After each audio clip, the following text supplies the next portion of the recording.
see you, and to begin our discussion, shall we say, this week.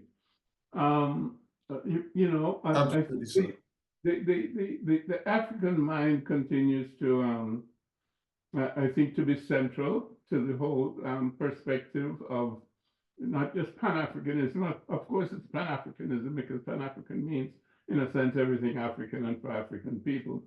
But the point is that over time, our whole mentality has been transformed by the people who have invaded the continent.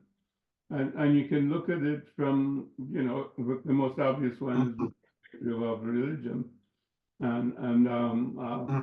You know, I think most African people, at least on a day-to-day basis, on a Saturday and Sunday worship days, they're pretty much either Christian or they're Muslim. Depending on which part of the continent it is, you know, northern and eastern, if you will, are by and large Muslim, if not Arab, if not, because along on the western and southern is mostly Christian. And I say that because it's not just a religion that invades a country, but it's a culture that goes along with the religion. Because religion, as we know, is not simply a matter of spirituality, but it's the dogma and the history and everything else, and the rituals and everything else that surrounds the spirituality, which is that we just call the religion. So religion comes with the baggage of culture. That's what I'm trying to get at. And, you know, that has invaded Africa significantly over, you know, almost an interminable period. We don't even have to put numbers to it. And this seeps its way into the mind, because when you have a culture really shapes the individual within the society, because the culture then dictates the educational system, and the educational system transforms the mind of the individual. So here we have, I think, you know, basically I would say that the African mind has been assaulted, if not captured, over, you know, not just even hundreds of years, but maybe even thousands of years, so to speak, certainly in some parts, by foreign influences. And when we look at the problems that Africa faces today, I think we can see that many of those problems are based on those invasions, directly, physically, and the solutions to those problems, or the lack of solutions, is probably also based on the fact that the minds of Africans are still captured by the people who invaded us. The people who invaded us created obstacles to our development within the continent and outside the continent. So we cannot look to them for answers to the problems.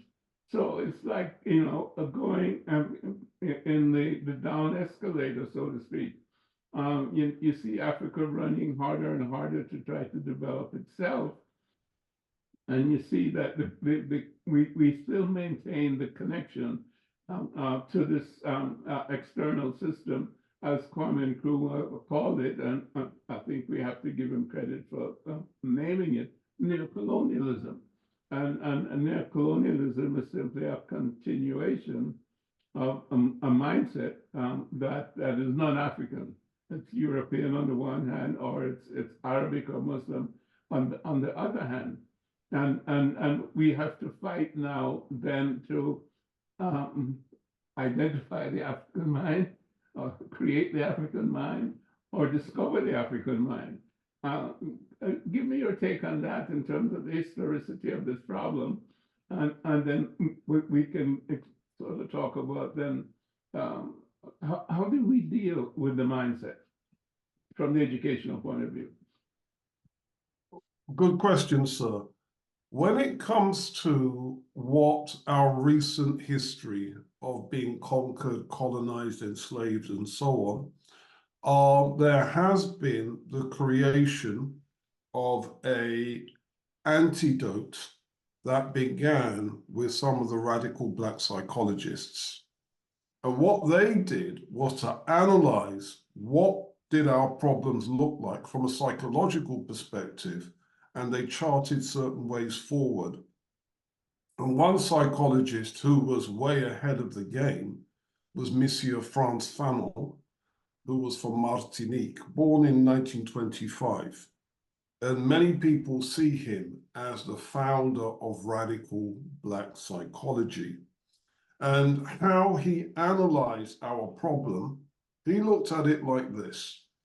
Essentially, colonized minds have been disorientated by two factors. The one is the imposition of European culture, which has been imposed on a population. And with European culture comes European languages, and with European languages comes what the philosophers called the European ontology. What is important from a European perspective, what's not important. And you end up thinking the same way because you're using their language. And then the second thing that has been imposed on colonized minds is the imposition of color prejudice, or as Monsieur Fanon wants to call it, the imposition of whiteness. And then with that imposition, all of a sudden, Blackness becomes ugly. Blackness becomes second class. Blackness becomes what you're running away from. And then with the imposition of European culture, African culture becomes second class. African culture becomes what you're running away from. African languages don't become sources of pride, they become sources of shame, because if you speak an African language, that means you're backward. That means you didn't go to school. That means you're primitive. And in the Caribbean, where we both originate from, there's this whole idea that if people speak the native Creole, that means that you are a country bumpkin whose parents couldn't afford to send you to school. And not only is it seen negatively, they'll even use the phrase to talk bad. Therefore, what's coming out of your mouth, you were encouraged to feel ashamed of. And then that creates hierarchies where everything European is at the top. The European beauty standard is at the top. The European language is at the top, and so on and so forth. And what Monsieur Fanon was trying to get the conquered and colonized people to see is that situation can be fixed. And in doing so, he gave people in the quote unquote third world, people in the global south, ways of freeing themselves from this colonial domination, and in doing so created radical Black psychology. Interesting perspective. And of course, you know, as you mentioned, Frantz Fanon came out of the Caribbean, I think it was Martinique. And he was involved with the Algerian Revolution. So he was not simply, and of course he was a psychiatrist, and so he was not simply a dilettante in terms of an intellectual. He was in the middle of the revolution itself, and he understood the damage that the French had done to the Africans, the Algerians, and so he saw that mindset, and he also knew of the negritude movement, which also somehow came out of the Caribbean as well as Senegal with what was his name? Aimé Césaire. Caribbean, but Leopold Senghor from Senegal, who was a distinguished scholar in France, and they gave him the highest honors and so on and so forth, and thought of himself as a Frenchman because that's the way French colonialism operated. They gave you the notion that you're a Frenchman, of course, and of those who are educated in the French system were the elite blacks, if you will. And basically Senghor, came up with the concept of negritude, which was some kind of understanding of the psychological difference between the European and the African, whereas the European was the intellectual and the African was the emotional one. And this was the difference between the European and the African. So he intellectualized an inferior position for Africans. And this is what, of course, Fanon was arguing against, because you can't have a successful revolution if you think you're inferior to the people who have oppressed you and are continuing to oppress you, because that's not a revolution at all. You're just going to repeat what it is that your oppressor has done to you. And you can see that in the formulations, many of the formulations that have taken place in Africa, since independence and since the 60s. So Fanon was exactly right in terms of it's a mental attitude, and if you absorb the definitions, the ideas of your colonizer, then you're accepting an inferior position, for yourself. And with that mindset, you can never really be independent. You can really never have an independent nation and be a leader of the masses of the people, because that's not what the imperialist position was over time, and that's not what it still is. And of course, I think we're still, struggling with that in terms of the mindset. And we have not, developed. On the one hand, as you presented, a psychological system, and this is not completely true, but we're still under the domination of the European psychological system to a large extent. No, there are significant movements away from that. And I'm familiar with Linda James Myers as one who has written about this, and is a champion of what she calls optimal psychology, which is really based on an Afrocentric perspective of the mind. And we have to get on to that in a minute to define, what the mind is in terms of different definitions, because I think that's the key point.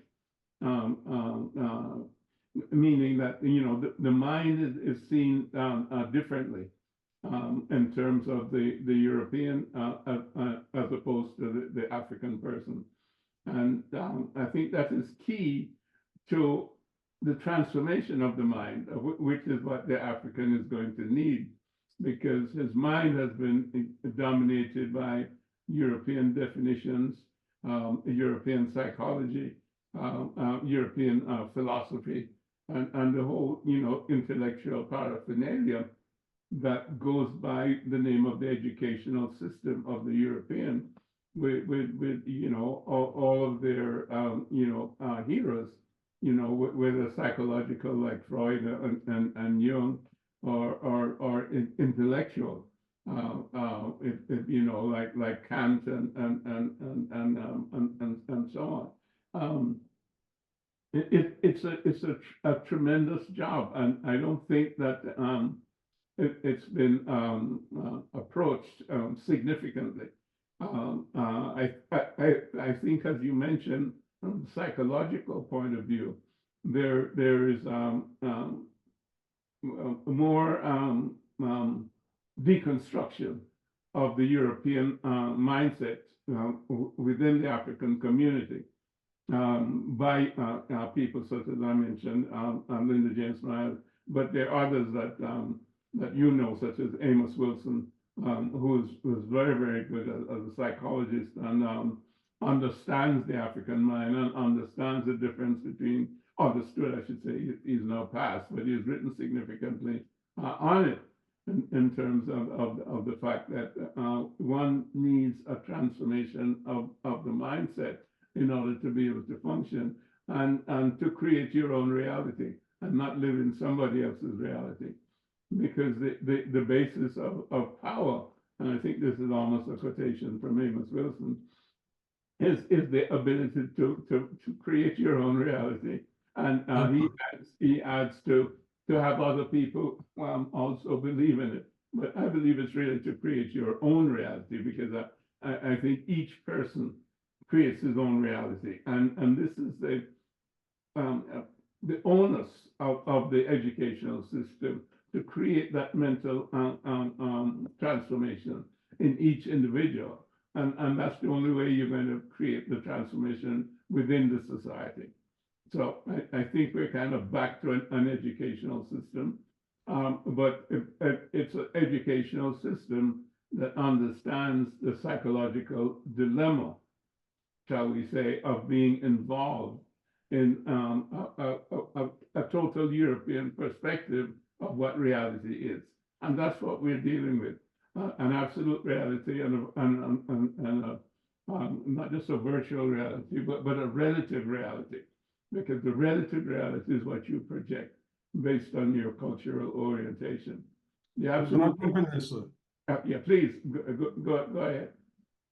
And this is where I think Dr. Naim Akbar is important, because he calls their reality democratic sanity. Democratic sanity, if enough people act like they believe it, then that's their model of sanity. Let me throw in Naim Akbar, because he's important, I think, in two ways. The first is that he recognizes that a lot of Black people in the West, a lot of our thoughts and behavior are seriously affected by the slave past. And a lot of the outcomes are similar to what Monsieur Fanon talks about once you've been conquered, colonized, and enslaved, where certain aspects of our behavior, such as our attitudes to work, such as our attitudes to property, leadership, playing the clown around Europeans, personal inferiority, family and community divisions, color consciousness, distorted religious imagery, how a lot of that is still present in our behaviors. And this is why so many Black people are on the raccoon train when it comes to politics.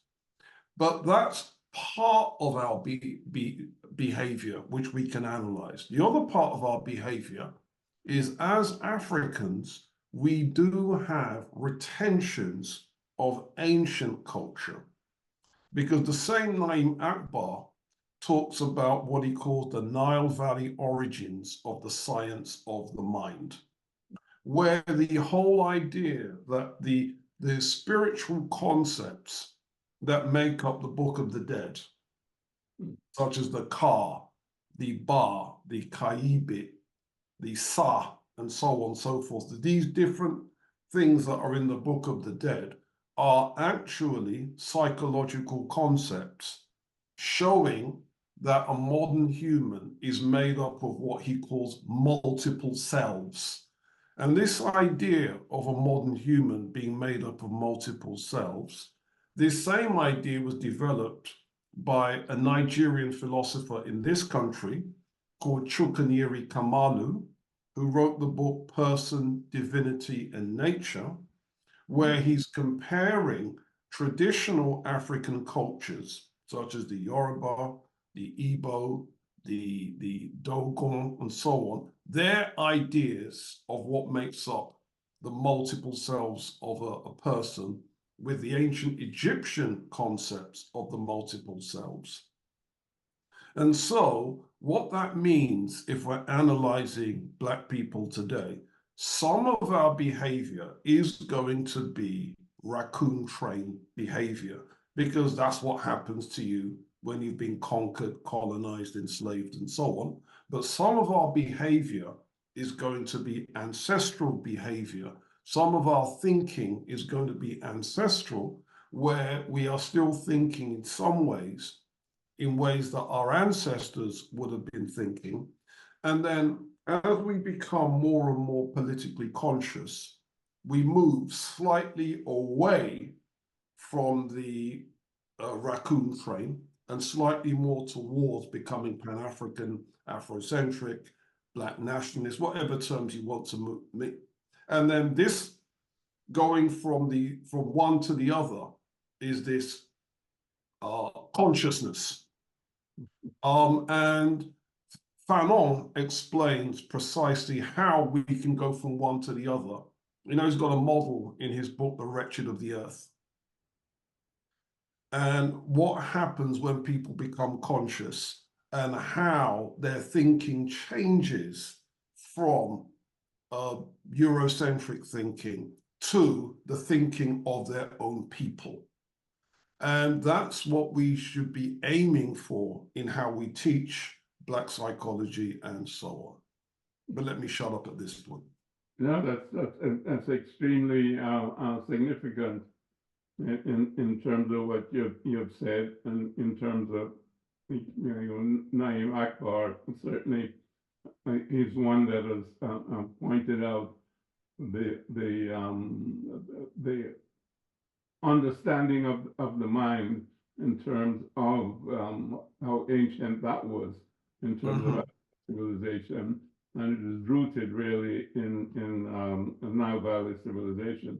I mentioned Liz Myers, she's also involved in that, and it's a matter of the understanding of the mind. And you brought up the not a concept, shall we, but you brought up consciousness as an entity. Well, you know, consciousness is something that the European has not been able to grasp. You understand that?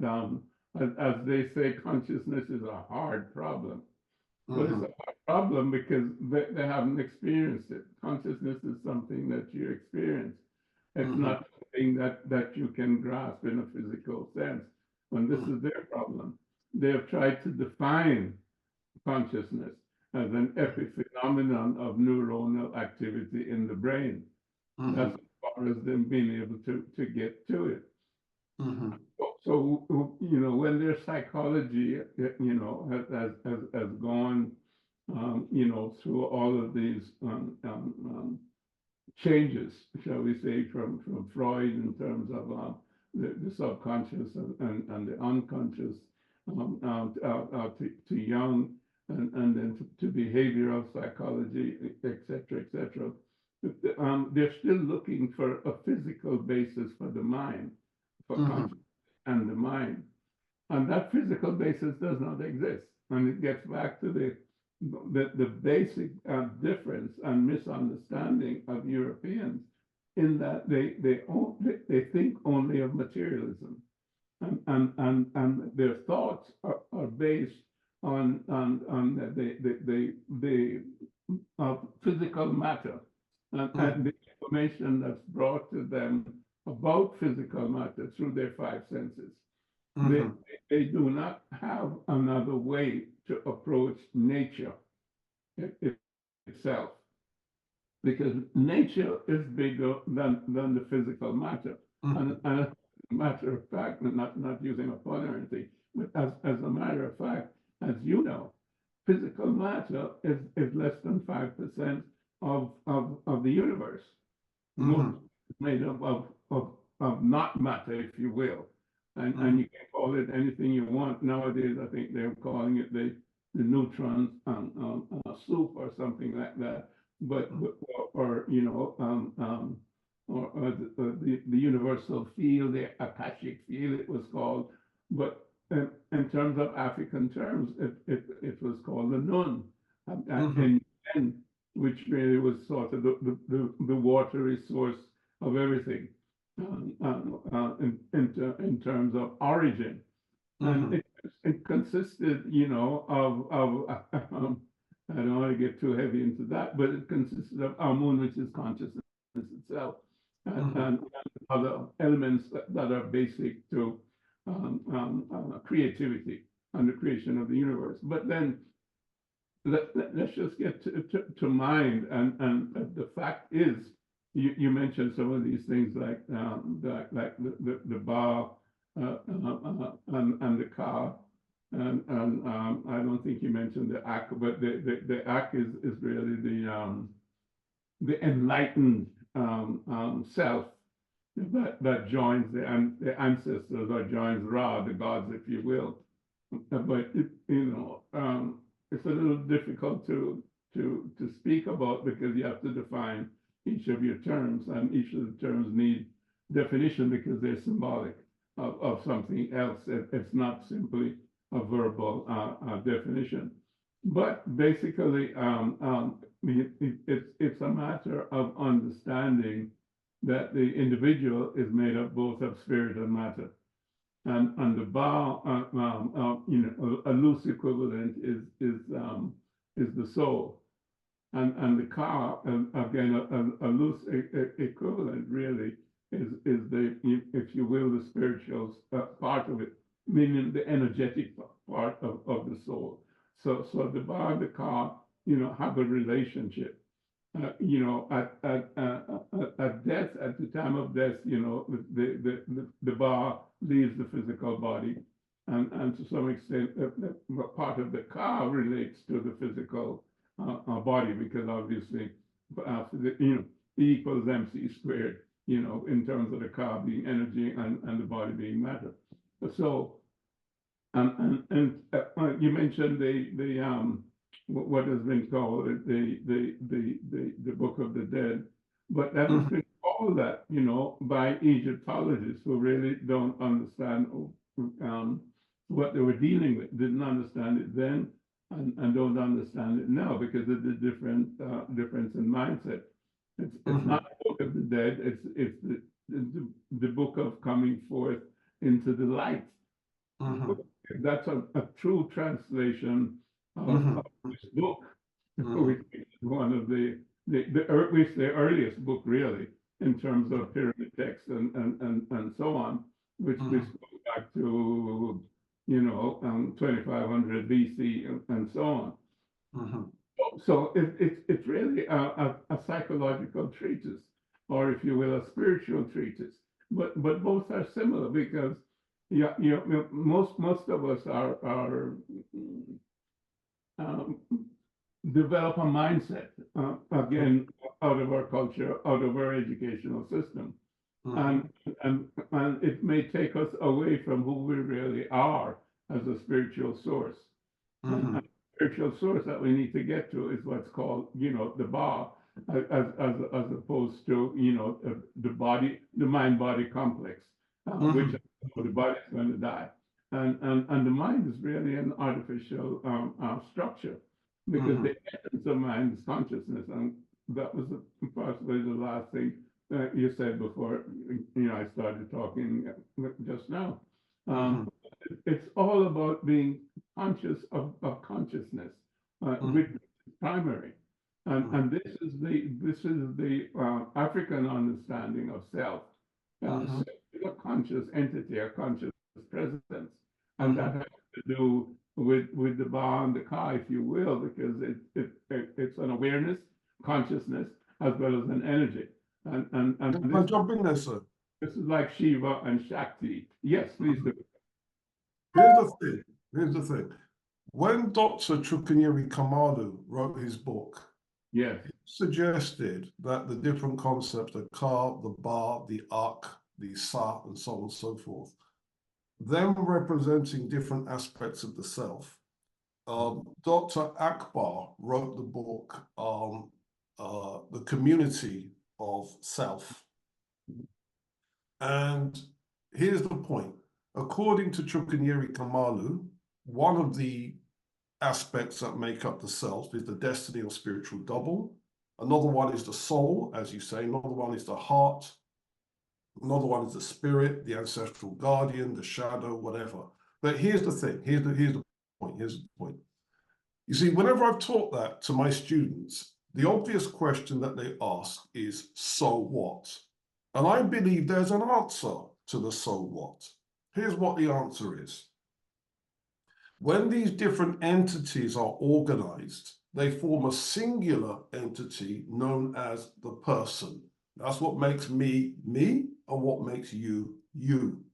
When this unity breaks down, we no longer have a balanced and centered person. And consequently, by having the concept of multiple selves, or as Akbar would call it, the community of self, if those different entities are organized and coherent, we have mental good health. And when they're not, we have mental ill health. And now, if that idea is valid, it suggests that one of the reasons for spirituality and spiritual development is that could be a part of the treatment of mental ill health. And if that's valid, then our ancestors were very, very clever people indeed. And that's the credit that we should give them for coming up with the concept of multiple selves. And that concept running through not just the ancient Egyptian belief system, but nearly all the traditional African belief systems. Now, running with that same idea, let me quote Dr. Basil Davidson. Dr. Basil Davidson said, and I'm quoting here, "Witch doctoring is written off in the modern world as arrant nonsense, but in traditional Africa, the witch doctor served a real and useful purpose quite apart from his magic. It was not unusual for him to function as a sort of pre-scientific psychologist." Mic drop, Dr. Basil Davidson. So he's seen the same thing. And that, for me, is one of the high points of what we can learn from traditional African belief systems, because ultimately it's giving us a notional model of how to model mental good health and, by implication, mental ill health. You're, 100%, and correct. And I may have mentioned it previously. But it's very important to deal with it from this perspective that you're talking about. The oldest story that has ever been told, and it goes back to 5000 BC and even before that, as a story before it was written down, is the story in Kemet of Ausar, Auset, Seth, Nepsis, and Heru. Now, in a 1 minute run through, basically, this is what Akbar would be talking about in terms of the community of self. It's not different self, the community of self. Basically, what Ausar is the consciousness that anchors you to source. It's your connection to God, if you will. Auset is the consciousness that deals with your five senses and information that you get from outside you as a physical person. Seth is basically the energy aspect of it, sort of the car aspect of who you are. And Nepsis is the perceptive apparatus of the mind, perceives through the five senses. So and then Heru now is the son of Ausar and Auset. Story goes, that Ausar ruled his kingdom, which was Kemet, and he brought Kemet to civilization. And again, it's a 30-second or 1 minute go through. Along with his wife Auset. He then left the country to civilize the rest of the world. And the wife took over and was running the world. But then his brother, and whatever, again, it's a community of self, it's a family, because it's really one entity. But because it's different functions of the mind, and it's the first psychology in the world. Also the first understanding of spirituality in terms of a way to bring about transformation of the individual. Okay, so Seth now is the bad guy because he's the energy and he wants to rule things himself. When Ausar comes back now after his travels, Seth kills him, and we're not going to go into a whole bunch of things, but he kills him, puts him in a coffin, and then ends up cutting him up into 14 pieces. And that's just a fragmentation, which is the psychology of ego. That's really is ego. And his wife, Nephthys, has been going along with the process. Now, what happens then is that both Nephthys has a conversion, so to speak, because she's seen what Seth has done. So both Nephthys and Ausar are beside themselves in grief, and they go all over Egypt and picking up the different pieces of Ausar that have been scattered by Seth, put them together. Now this is remembering. Puts together all of the pieces, remembers Ausar, and the key word there is remember, but in terms of memory, but it's done in terms of the physical body, the different pieces of the physical body, because it's symbolic. Each of them has a relationship with Ausar, which obviously, well, I shouldn't say that just yet. The only piece they couldn't find was the penis, which had been thrown into the Nile River and eaten by a fish. I'm not sure entirely the symbolism of that, but the symbolism of the rest of it now is Ausar has a child who is Heru. Okay. And Nephthys has a child who is Anubis, which is very interesting because Anubis is a symbol for transformation. And she herself now has been transformed basically from the wife of Seth. Now she's going to be working with Ausar to grow up Heru, because Heru now she's growing him up so he can inherit the throne, because Seth has taken over control. And just as you mentioned, think of it as a community of self. And this is a battle that's been going on, and it's a mental battle. Now the kingdom, if you will, which is self, is being run by ego, which is Seth.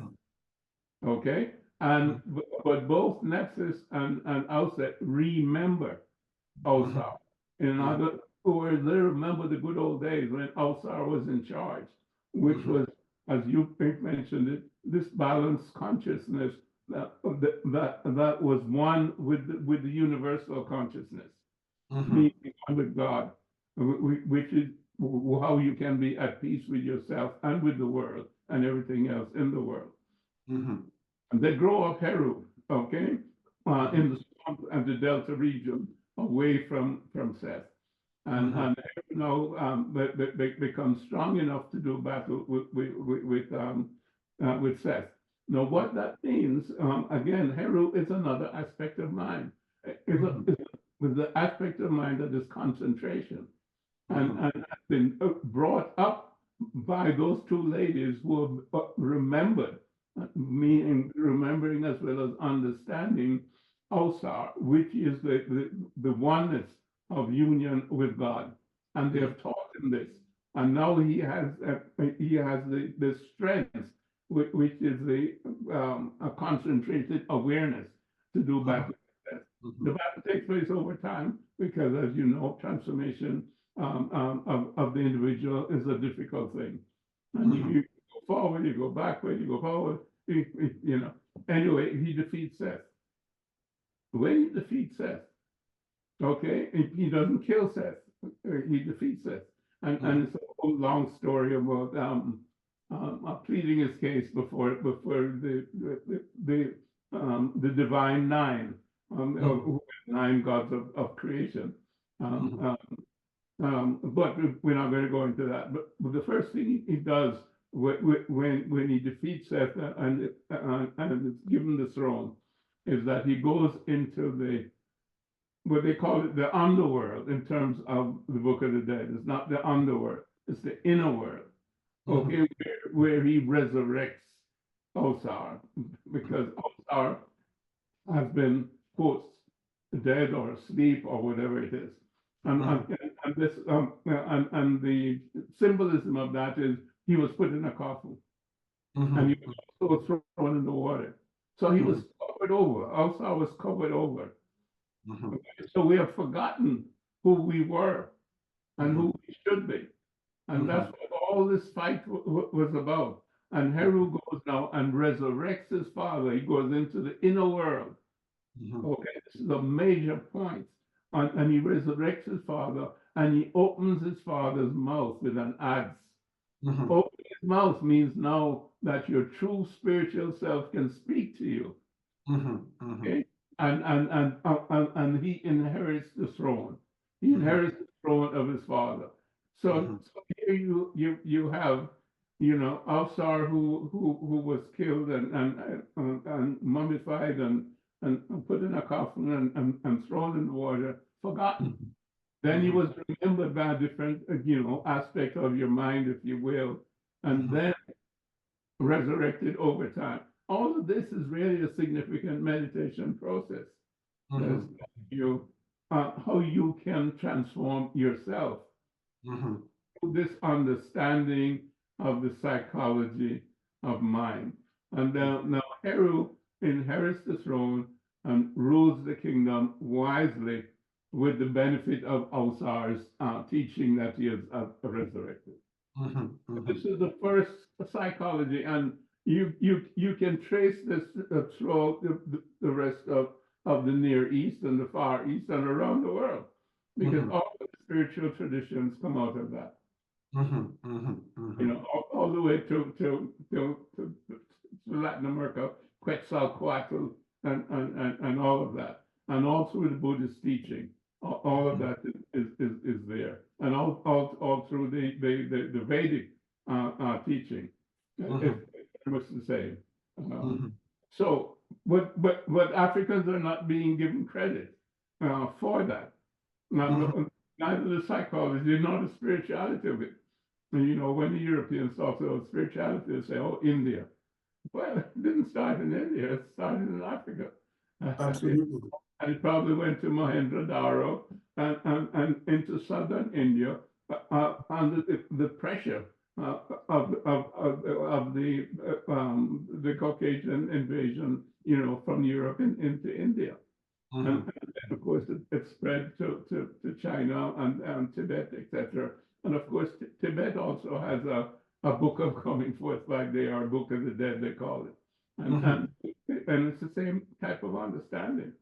So your point is very well taken. And that's the only way we can heal is understanding our spiritual self. But the only way we can understand our spiritual self if we understand the teachings of our ancestors. So we don't believe that, the ego that has been developed within the Western system, because the Western system is based on individual and egocentricity. The stronger your ego is, so to speak, is the more you're going to be able to compete and beat your rival and therefore be successful in gaining whatever, the riches of the world, the more beautiful woman, the most in the world, or whatever it is, get your Nobel Prize. It's all competitive and based on individualism. And individualism is a mind-body concept, that is based on a particular type of thinking that is really materialistic thinking. It has nothing to do with spirituality. And that's why the Western religion really has nothing to do with spirituality. You're supposed to get your spiritual desserts when you die and you go to heaven. In the meantime, behave yourself as a good boy, if you will, or you go on Sunday and you get your what do you call it? Not communion, but a remission of sins or whatever. But the spirituality in Christianity was abolished in terms of the West, particularly since the Council of Nicaea. It flourished on the Eastern Christianity because they believe in the divinization of the human, and that's the African perspective, and that's where the original Christianity, as you know, came from. But and this is what now we have to get back to, as you're saying, this understanding that we're spiritual and physical, and that the mind is the intermediary between the spirit and the body, and it's the spirit that maintains that balance. And all mind is really the functional aspect of spirit or soul, and this is continues in Africa in most situations. Whether it's the Bantu thinking, or you mentioned the Yoruba, and it's also true in the Congo and different places in Africa. Can I just jump in there, sir? You get into Pan Africanism unless you have the spiritual reawakening, transform our mind and how we see things. You can't have a true Pan Africanism. I'm sorry, go ahead. And the point that I was making was bringing this now to what we teach when it comes to our institutions. There's enough material from the likes of Frantz Fanon, the likes of Naim Akbar, the likes of Wade Nobles, the likes of Linda Myers, to Africanize the teaching of how we see ourselves, the likes of Chukanyeri Kamalu, and then, as you said, the breaking down the story of Ausar, and Heru, and breaking down exactly what each represents in terms of the community of self. Then we have scholars that have delved into what's the psychology of the oppressor? What are they thinking? And this is where people like Dr. Francis Cresswellsing comes in, Dr. Bobby Wright. And then you've got scholars like Dr. Edwin Nichols, who have looked at what happens when you've got people who are of African heritage come across people who are the oppressors and interact with each other. And then what are the behavioral complications that you could expect when these two groups of people interact? So what this means then is that as we build an alternative psychology, there's enough material to form a pretty solid basis. And the ideas now will be, how do we test the ideas of these great scholars? How do we critique the ideas of these great scholars? And then how do we develop it into curricula that can be used as the basis for what could go into schools, colleges and universities all over the African world? Not to mention what anybody else has to say, because there could be a whole bunch of other scholars that we don't know about yet, who can then add to this burgeoning canon as we create our own heritage that we can use as the basis of our psychology teaching. Again, what you say is so relevant, that it is an educational process based on an understanding of the psychology of mind, which releases, shall we say, the spirit, which is the creativity of the individual. And it's not a religion, and it's not a religious effort, because as you know, Kemet had no word for religion, and many African societies have no word for religion. This is not going to come about through the church, whatever church it is. Because the understanding has nothing to do with churchiness. and a particular dogma. It has to do with reality and understanding of the reality of who you are fully as a human being. You know, it has nothing to do with spooky wooky business there of some God up there or out there, you know, or some Messiah who came at one time, you know, or made promises to one tribe of people or whatever. All of that is really nonsense. It's the reality of the world that is has always been there from creation, from before the Big Bang, if you will. We can get into that at some other time because Western science have no answer for anything that occurred, well, existed before the Big Bang. All of a sudden, there was a Big Bang. And well, what caused it? We don't know. But but they've been able to find pieces of how matter started. So how did evolution come about? Oh, well, it must have been chance mutations. You end up with a human being. And somebody would say, it's like if you take 10 dictionaries and you throw them up in the air and you expect to come up with a Shakespearean sonnet or Julius Caesar or, you know, one of his efforts, it doesn't make any sense. You know, all of that is really fantasy, shall we say. And the religion itself is based on fantasy. Again, you know, we get back to the dogma of the virgin birth, which we know never existed, and we know that it's a copy of something that occurred in Kemet, an understanding in Kemet, and it's written on the walls there in a temple in Luxor. I think it was Amenhotep III.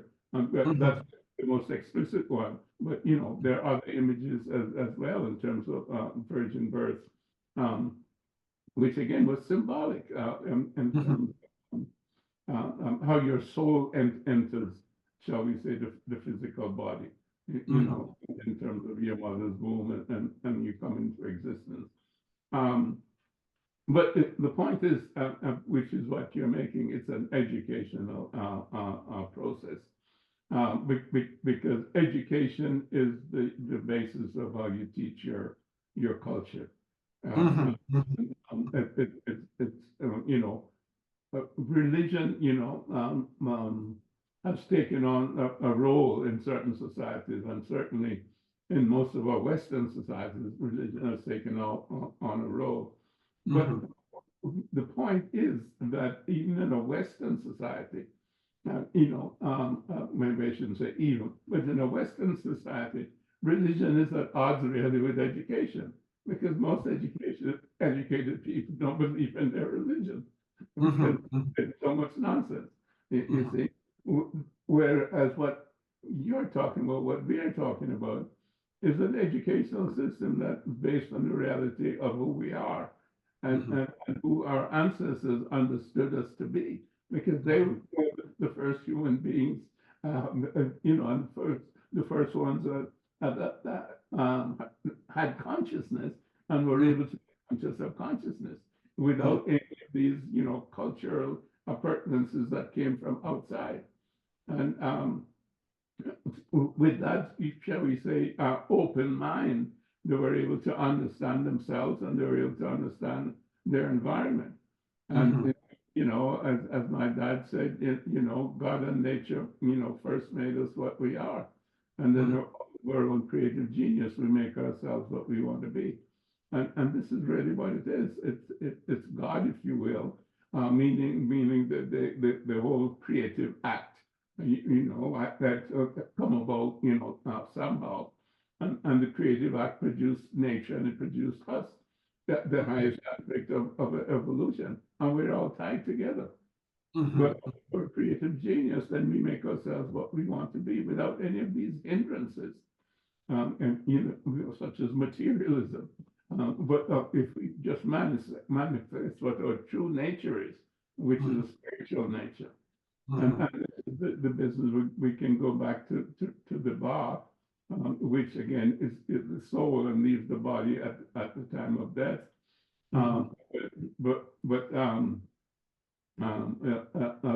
The bowel can be recycled. But if you have truly understood yourself in terms of your spiritual understanding and become one with Ra, which is life, energy, and one of the principles of creation, then you become an Ak, AKH, and you are one of the many stars that you see twinkling in the heavens at night, so to speak.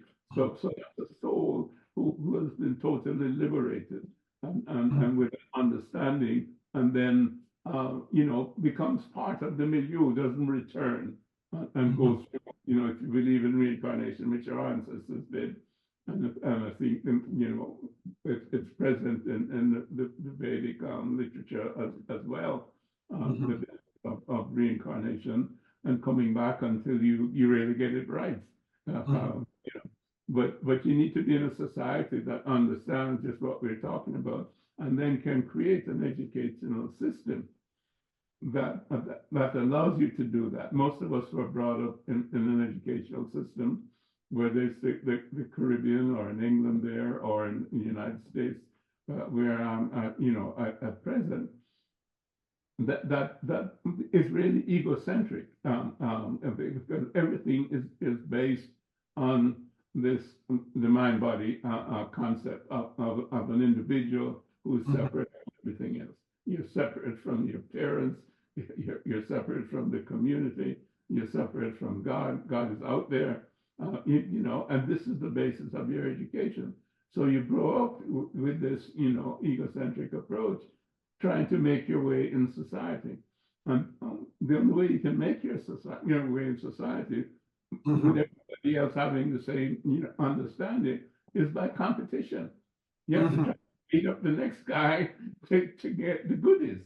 It's intrinsic within a society like that. That's based on materialism and individualism. That there's going to be a competition and conflict. And it's true in the individual, it's true in the society, and as you can see, it's true in the foreign policy. The Europeans have been at war ever since they were Europeans.